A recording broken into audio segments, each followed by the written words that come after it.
Yo, yo, yo, you tuned in with the Serve Room. I'm your co-host, Young Vet. We got Dijon in the building, What it do? DJ 713. Yes, and right sir. now we got TUNEin in the business. What's the deal? What's up, We getting TUNEin with TUNEin. Man, it's going live in effect, man. DJ 713 over there cutting it up, man. Bringing back to the old days. I feel like I'm back at Screw House. Hold up. Hey. I appreciate you, man. It mean a lot, though, man. So what's been going down, TUNEin, man? Man. We glad to see you again. You back active with the music scene. What's been going on with you? Man, I ain't gonna lie to you. If I told you how well I was doing, you probably think I was lying. Okay, But okay. you know, I'm just happy to be back on the slab. You know, H-Town is, you know, definitely a special place in my heart. Born and raised here.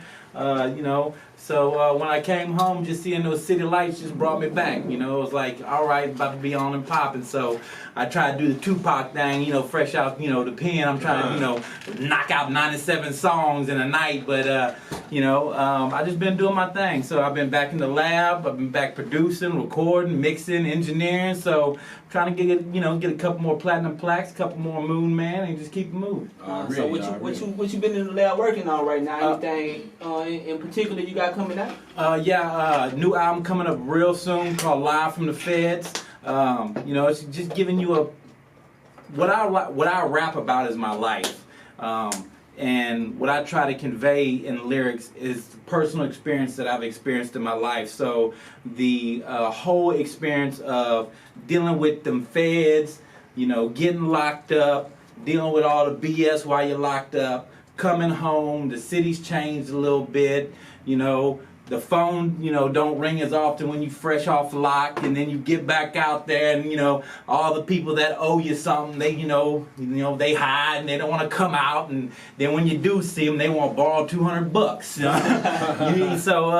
So, you know, just dealing with all those experiences and, you know, putting them all wax for people to hear and let them know that, hey, this is real, this is our situation. And you know, slavery's still going on today. It's just in a different form. Modern day slavery. It's just in a penal system now. So you know, I'm focused on, you know, trying to get the music game back right. I'm currently building a new studio. I got a production company that's up and running for film and TV. I'm working on some TV shows right now that hopefully you'll be seeing them on Vice TV coming up soon. So I just been in the mix trying to get back at it. Okay. What was the transition like from, you know, being on top to going to the feds, if you don't mind me asking? Well, What was that hey, transition listen, like? it is definitely you know, a culture shock from being able to, you know, walk in the Gucci store and they shut down the store and they offer you champagne so you can sit there and pick out your clothes before the fall line even come out. They call you and let you know, to going up and picking up your coat in the line, being locked up. It's a whole different experience, you know, dealing with, you know, your uniform, your khakis being pressed and stuff like that. So it's definitely a culture shock just not being able to go shop at the Gucci store or walk through the Galleria. So from, you know, living in a 6,700 square foot house, you know, sitting on 2 acres, to living on a 7-acre facility with, you know, 4,000 other men, it's kind of a culture shock. So being locked up really gave me a heavy dose of humility and just trying to, you know, adjust when you get locked up. At first, I don't want people to, you know, think that, oh, he's better than I am, you know, who is this, you know, TUNEin think he is. So I didn't let anybody know who I was, and at the time I had cut off my hair. So the 4 curls weren't out, people really didn't know who I was, and if you did know who I was, you know, I kept it on the low for, you know, a little bit, because I don't want to be that dude that thinks, you know, oh, he's high side, he thinks he's better than us. So just, you know, swallowing that pill of humility and, you know, just being one of the guys, that's what I try to focus on. In there, you're just a number. You know, all that fame stuff, it doesn't even matter, because you're in the same place as your celly. You know, it doesn't even matter what you have out there in the world, what you've got paid off, your cars, you can't access it right then and there. So it really doesn't matter. And you can only have, you know, a certain amount of money on your books.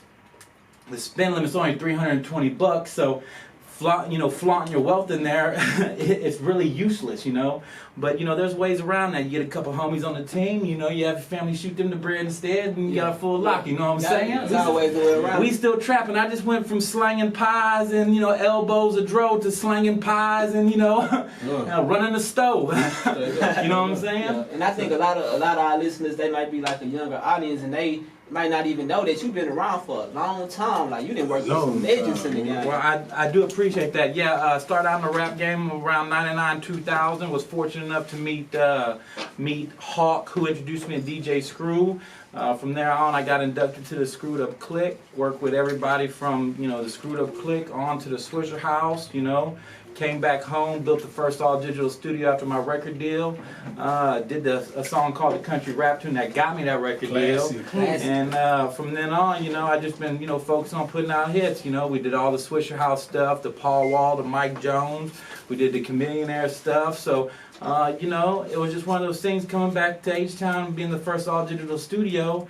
I wasn't even thinking about even, studio time as, or production. I was just trying to, make another follow-up album to the Country Rap Tune, and what ended up happening, all the features that were on my new album, they wanted studio time. So Bun went and talked to my brother about doing some studio time stuff, and I'm like, man, this is my own studio. I'm really not interested in renting it out. And my brother was like, how much are you willing to pay? And I was like, man, I'll pay whatever, $65 an hour. And back then, $65 an hour for some studio time, shoot, I was like, man, sign me up. So it grew fairly quickly. We did some Killer Mike stuff. We did some E40 stuff. Got a couple gold records underneath our belt.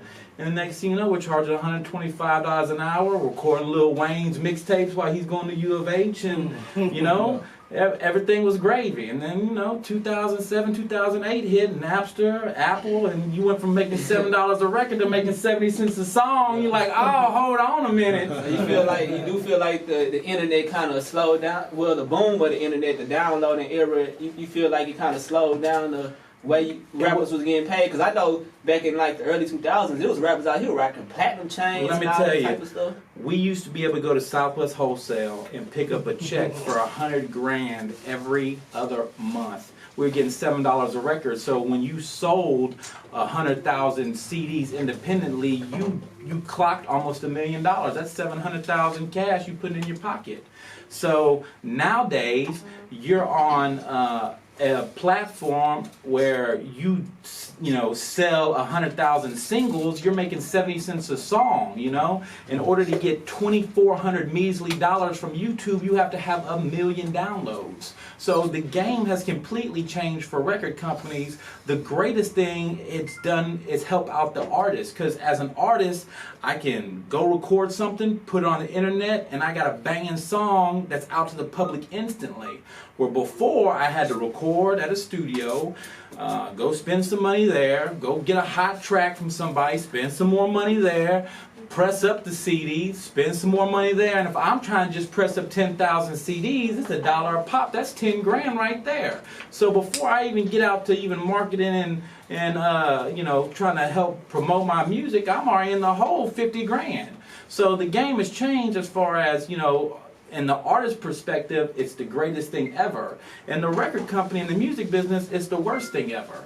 So it's a double-edged sword. So as an artist, I'm blessed. As a record company, I'm like, oh man, this ain't even cool. But what makes the difference between the average Joe and true tycoons or true innovators of industry is adaptability. If I can adapt and still make money and still in the music business 16 years later, I'm able to transcend everything because I'm still making money and figuring out how to sell merchandise and doing more shows and getting in the feature business where you're doing, feature films and other stuff to still get paid.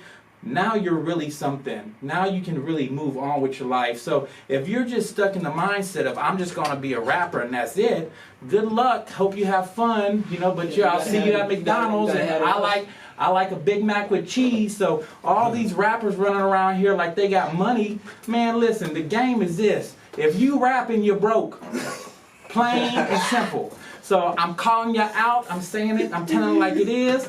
You can front all you want at your mama's house, driving your Escalade that's on lease. But listen, my house is paid for, my car is paid for. A car note equals debt. That's it. If you paying a car note, you broke. Plain and simple.